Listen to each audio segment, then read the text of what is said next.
Immediately after taking office, President Jimmy Carter announced that a number of water projects, including the Tenn-Tom, would be reevaluated.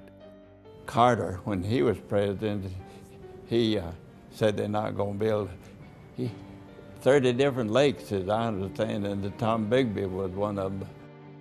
A public hearing on the Waterway was held in Columbus at the Mississippi University for Women in March 1977. More than 6,500 people attended one of the largest public meetings the Corps ever held.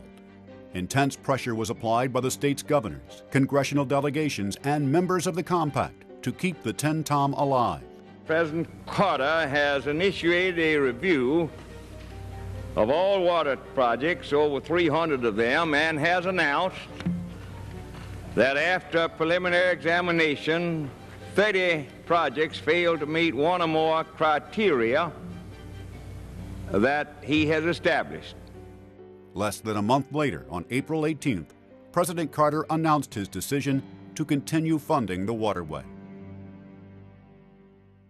The Tennessee Tom Bigby showcased how a large-scale public works project could have a profound impact on the social and economic needs of a rural area. An aggressive affirmative action program was implemented. A serious effort was put forth to maintain an affirmative action program that involved getting minority participation in the construction operation, as well as the subcontracting opportunities that were generated during the construction of the Tenn-Tom. Once it appeared Waterway opponents were losing the legal fight, the battle shifted to Congress, where they attempted to halt the project's funding.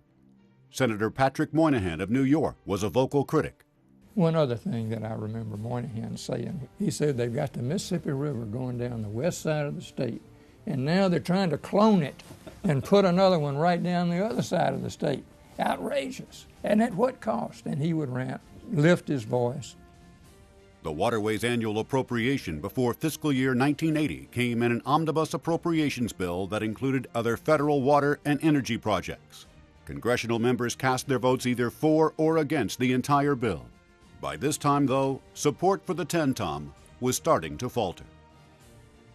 Being able to get a reliable amount of money each year, although it was not a huge amount of money, was critical to going forward, keeping the Corps doing their job, dealing with all the environmental concerns and conservation commitments.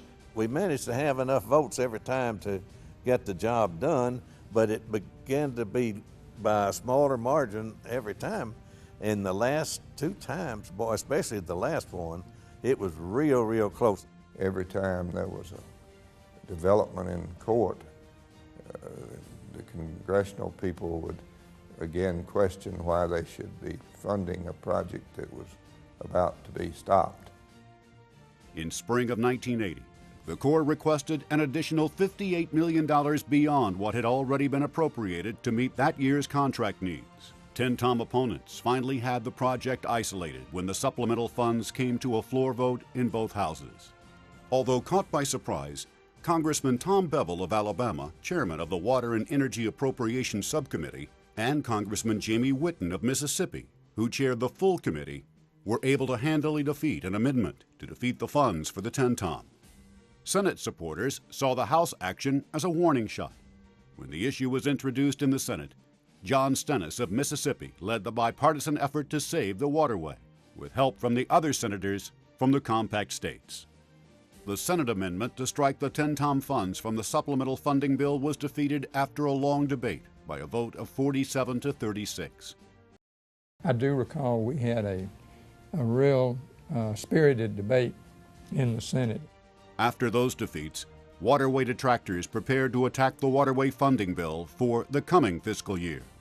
Senator Bennett Johnston of Louisiana, the Appropriations Subcommittee chairman, was instrumental in defending the Waterway's funding.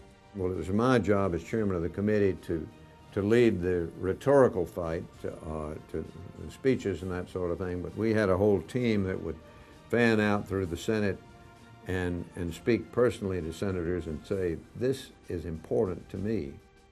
The Southern Coalition refocused their attention and refined their strategies. The House amendment to delete funding from the 1982 appropriations bill was defeated by a narrow vote of 208 to 198. and the Senate defeated the amendment by a razor's edge vote of 48 to 46. The 1982 annual appropriation of $212 million for Tenn-Tom was one of the largest ever received by a water project. These votes were the last cast for the Waterway, although it would be 3 more years before the project was completed. Right at the end, Speaker Tip O'Neill came to Jamie after the year before the votes were 10, majority.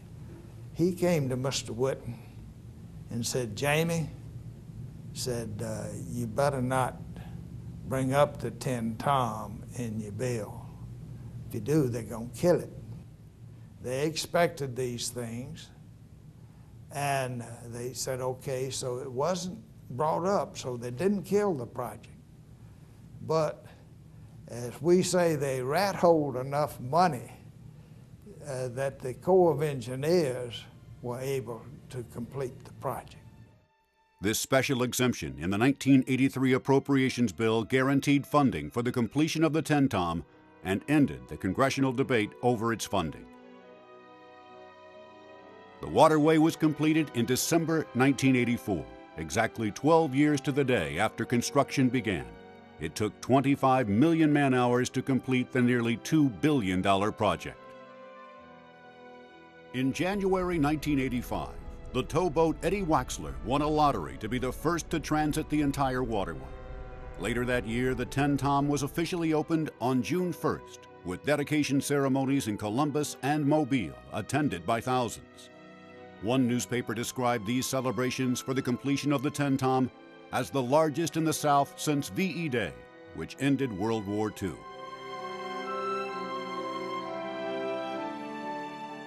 As Judge Cady stated in his decision on the last lawsuit, history would prove who was right, the Waterway supporters or its critics, about the merits of the project and its environmental impact. In the end, the Tennessee Tom Bigby Waterway was as much a testament to the political will of its patrons as it was to the technical genius of its builders. It was almost a victory for personality and goodness and a genuineness of spirit. The epitome of John Stennis's personality really was reflected in several other people who were involved as proponents of the Waterway. I think all the people who worked on it could be and would be extremely pleased. I have never been involved in anything that was so broad in its support and worked so hard and diligent in Washington to get the thing funded and get it underway.